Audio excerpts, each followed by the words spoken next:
की आतापर्यंत मी 4-5 वेळा वर्षभरात बेळगावला सीमा प्रश्नाच्या विषयी 3 वेळा तर नक्की गेलोय. आणि मग मागच्या वर्षी एक 2-3 वेळा.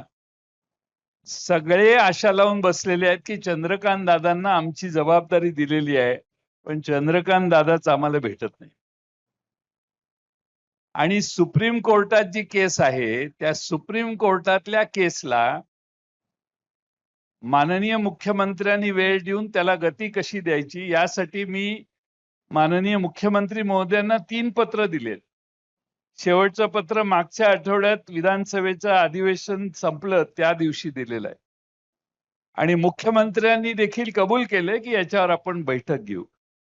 त्यामुळे चंद्रकांत दादांनी लक्ष घातलं तर कोर्टातलं कामकाज पुढे जाईल.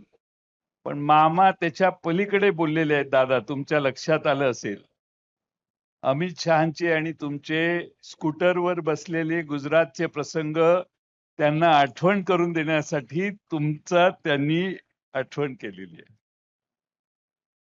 त्यामुळे दादा एवढं काम झालं पाहिजे.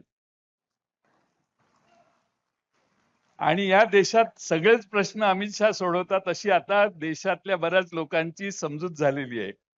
त्यामुळे या सीमा भागात ते काय म्हटले 25 लाख लोक कैदेत आहेत.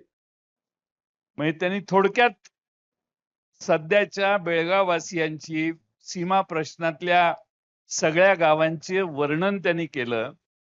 आणि सीमा भागामध्ये आज अशी सभा घेतली आणि महाराष्ट्र गीत गायलं तरी अटक होते. सभेत जय महाराष्ट्र म्हटलं तरी अटक होते.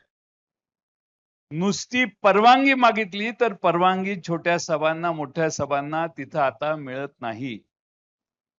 प्रचंड हुकुमशाही आता बेळगाव कर्नाटकच्या सरकारने चालू केलेली आहे.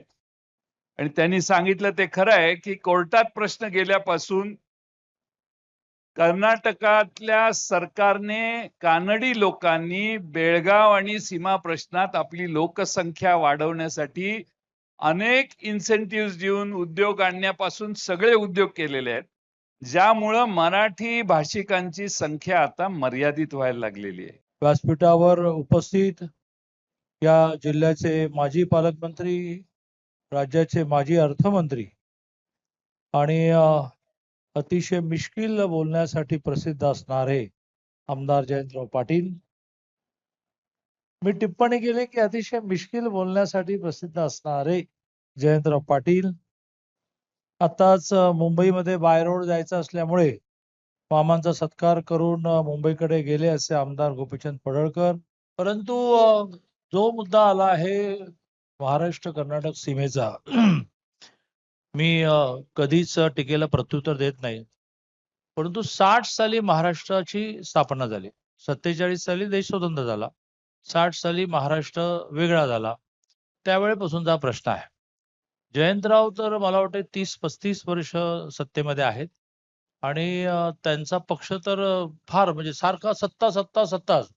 आम्ही आता आलो आणि 5 वर्ष गेलं, लगेच तुम्ही एक षडयंत्रातलं 2 वर्ष घालवलं, पुन्हा 2 वर्ष आम्ही आलो. आता जरा स्थिर सावध. केंद्रात तुमचं सरकार असायचं, राज्यात तुमचं सरकार असायचं, मग हा प्रश्न कुठे सुटायचा राहिला बरं आहे?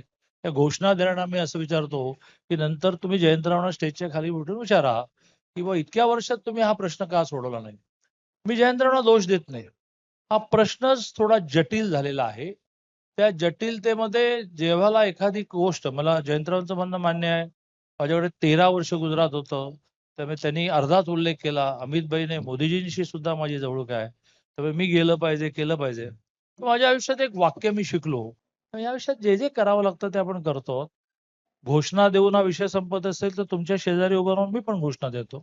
पण जयंतरावांना शेवटी पुन्हा प्रश्न विचारतो की असे प्रश्न राजकारणाने संपत नाहीत, एकत्र येऊन संपतात. महाराष्ट्रामध्ये नव्याने हा ट्रेंड सुरू झाला की आपण सत्तेतून खाली उतरलो की काल सत्तेमध्ये आपण होतोय विसरायचं आणि नव्याने सत्ता जाईल. तुम्ही काय केलं? अरे तुम्ही काय केलं?